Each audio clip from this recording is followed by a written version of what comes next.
अगर प्रधानमंत्री एक G20 समिट जैसे मंच पर होते हैं तो भी इस तरह से ये खींच वाली पॉलिटिक्स, ये डिमीन करने वाली पॉलिटिक्स क्यों की जा रही है? इस पर आपका जवाब। देखिए, डिमीन वाली पॉलिटिक्स नहीं है। प्रधानमंत्री कहते हैं 56 इंच का सीना है, लाल आंख दिखाना चाहिए। और हम सब ने वीडियो देखा किस तरह प्रधानमंत्री जाके जी को मिल रहे हैं, ग्रीट कर रहे हैं, मगर ना लाल आंख दी जा रही है, ना 56 इंच का सीने के अंदर इतनी ताकत है कि वो चाइना से पूछ सके कि बताइए कि क्यों हमारे यहाँ पे इतने सारे आप लोगों ने घुस गए, अरुणाचल प्रदेश के अंदर आप आकर बैठ गए हो, उसके बारे में प्रधानमंत्री कुछ नहीं सवाल करेंगे। तो ये डुप्लीकेसी दिखाता है ना। ये चाइना ने आपने देखा नहीं था आदित्य जी क्या हुआ था, हमारे कितने लद्दाख के अंदर 20 हमारे जवानों को शहीद होना पड़ा था, यही थे ना चाइना। चाइना बोलता है कि खामोश है, मोदी जी के मिनिस्टर बोलते हैं कि कोई नहीं घुसा, मगर अरुणाचल प्रदेश के अंदर आज भी वहां के लोग, स्थानीय लोग वीडियो बना के भी भेज रहे, दिखा रहे कि किस तरह से चीनी लोग वहां पे घुसकर अपने घर बना लिए हैं, रास्ते कब्जा कर लिया है, कैप्चर कर लिया है। जब इतना तनातनी का मामला है तो हमारे देश के प्रधानमंत्री नरेंद्र मोदी जी को जरूर 56 इंच सीना दिखाना चाहिए था, मगर वो तो चाइना का नाम भी नहीं लेना पसंद करते। बताइए मुझे, नरेंद्र मोदी जी ने कब चाइना का नाम लिया इतनी सारी स्पीचों के अंदर? तो क्या चलेगा? अब नरेंद्र मोदी जी की तो बात ही अलग है। देखिए, देश के प्रधानमंत्री है, सबका साथ सबका विकास सबका विश्वास की भी कभी कभी बात कर लेते हैं, उसको तो लोगों ने जुमला ही समझ लिया। क्योंकि अब मैं आपको एक तरफ और ले चलूंगा प्रधानमंत्री की बताने के लिए। पहले जो आपने बातें उठाई है इस मुद्दे पर, उस पर जवाब ले लीजिए। जफर इस्लाम से जवाब ले लीजिए। जफर इस्लाम। देखिए आदित्य जी, इनको समझाना पड़ेगा, शायद इनकी समझ बहुत छोटी है। ये ओवैसी साहब की पार्टी के बियॉन्ड और उसका जो एजेंडा है देश को तोड़ने वाला, उसके बियॉन्ड निकल ही नहीं पाते हैं।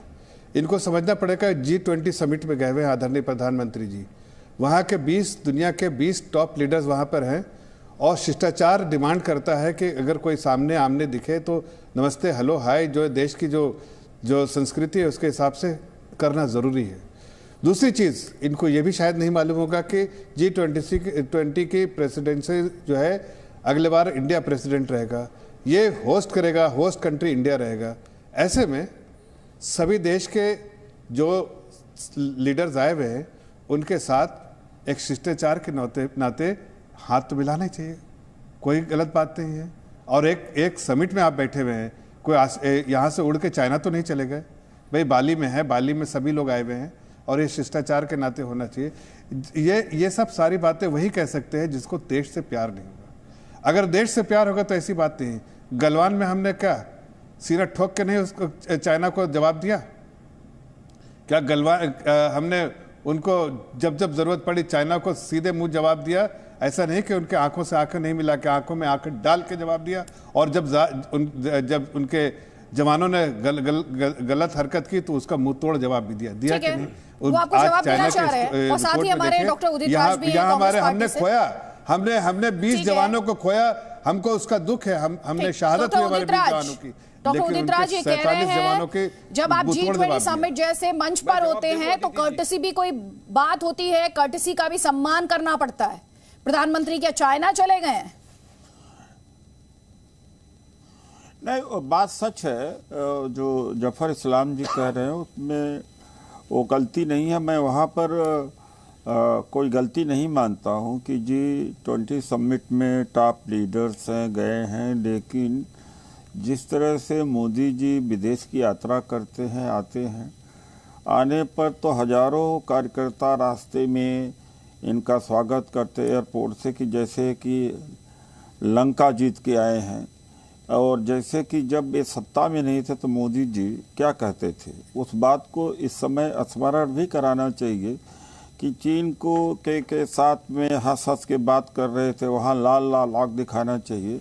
तो उस परिप्रेक्ष्य में आज हम इनसे पूछते हैं कि आप गए समिट में मिले और उसके बाद में जो इस देश के अंदर प्रचार है, देखिए प्रचार यह है कि वर्ल्ड लीडर हो गए, प्रचार हो गया कि बड़ा स्वागत हुआ, और मतलब है कि इनकी बात को लोगों ने माना, इनकी बात को, मोदी जी की बात को मान करके पुतिन ने यूक्रेन में युद्ध रोक दिया। उल्टा यही हुआ कि पुतिन मास्को जाते जाते ही पलट गए और कहा कि 3 लाख आदमी और तैयार करके यूक्रेन के ऊपर चढ़ाई करना है, यानी बड़ा रिप्रेसिव मेजर लेना है।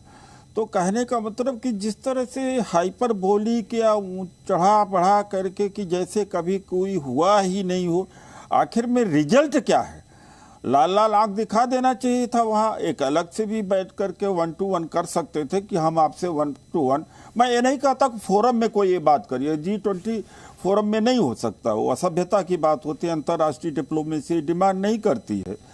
लेकिन यही परिस्थिति तो उस समय मनमोहन सिंह जी के लिए भी तो होता था कि जब इंटरनेशनल फोरा हुआ करता था उस पे जाते थे, तो तब ये मोदी जी कमेंट करते थे कि करते क्या है ये, क्यों चुप रहते हैं, लाल आंखें क्यों दिखाते? उस दिनों को मैं याद दिलाता हूँ।